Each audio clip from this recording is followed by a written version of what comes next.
Them forgetty. Them forgetty. In other news, ladies and gentlemen, we have our favorite artist. Yeah, I want to say our favorite artist. We are talking about vibes start well and end bad. But it's not about Vybz Kartel, it's about the juror who tried to get vibes start well and end bad off. Yeah. Big man again. Big man. I'm talking about Livingston Caine. Because it appears that him only get a little time. And them so fresh, they are willing to appeal the conviction. Them said the court has imposed 9 months hard labor sentence. King Counsel Valerie Neita-Robertson, who is represented convicted ex-juror who tried to bribe the jury foreman in the Vybz Kartel murder trial, is a view that the evidence used to convict her client was unreliable and she would be filing an appeal on the grounds of it was unreasonable. 63-year-old Livingston Caine was on Thursday sentenced by Parish Judge Maxine Ellis to 9 months in prison at hard labor on the count of attempt to pervert the course of justice. A everyday thing that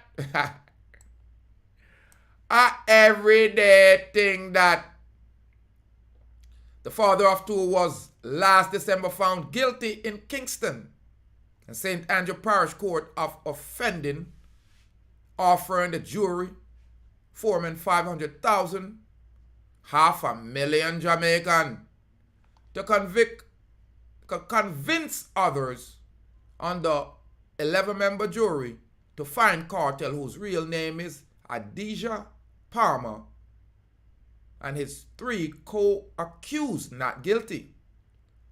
The foreman had recorded Cain telling her that he realized that she had some influence over other jurors and that he wanted her to come to not guilty verdict against the 5 accused.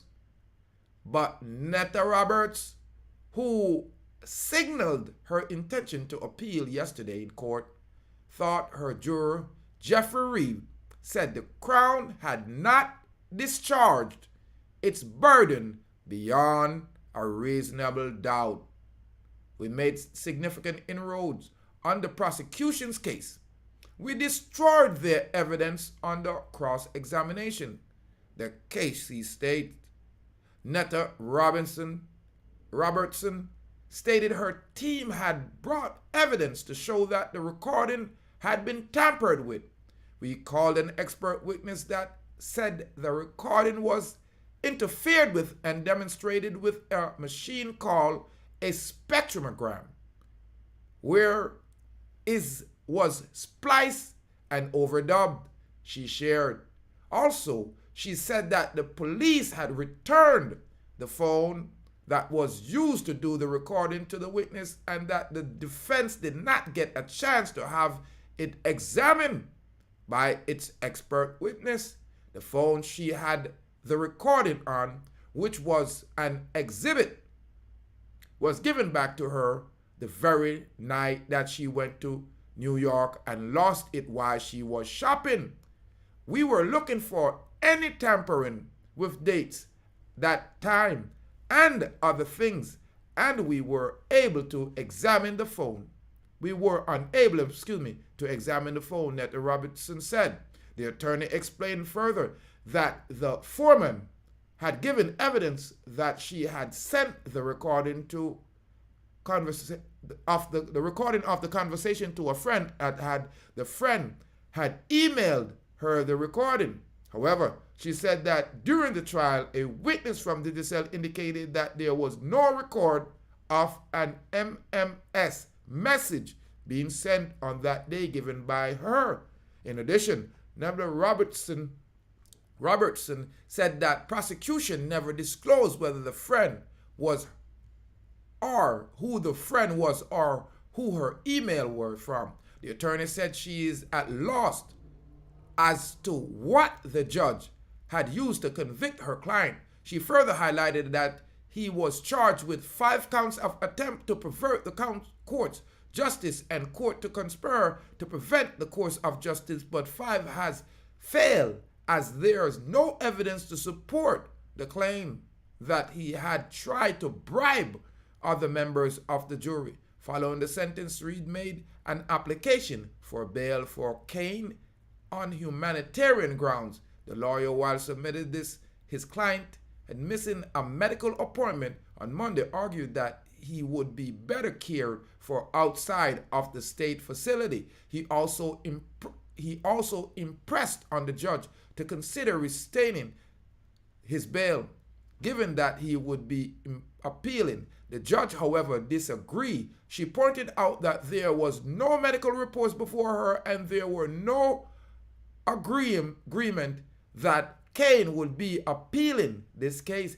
Consequently, she advised the lawyer to renew his application for the Court of Appeal. But Neita-Robertson said she would be filing the application as quickly as possible and would approach the appellate court for bail. Meanwhile, before handing down the sentence, Parish Judge Ellis emphasized that justice is a pillar on which any civilization is built, and no one should be allowed to interfere with an investigation. I consider this a serious matter, a matter of public interest, and a matter that affects the public in a very serious way, she said. The judge, however, noted that she had factored in Cain's good attention and attendance, and that he was a family man and an outstanding community man from humble means. Kartel was eventually guilty, along with Shawn Campbell, Kahiro Jones, and Andre St. John, for killing Clive Lizard Williams at a house in Havendale, St. Andrew in August 2011. Cain was on bail prior to conviction.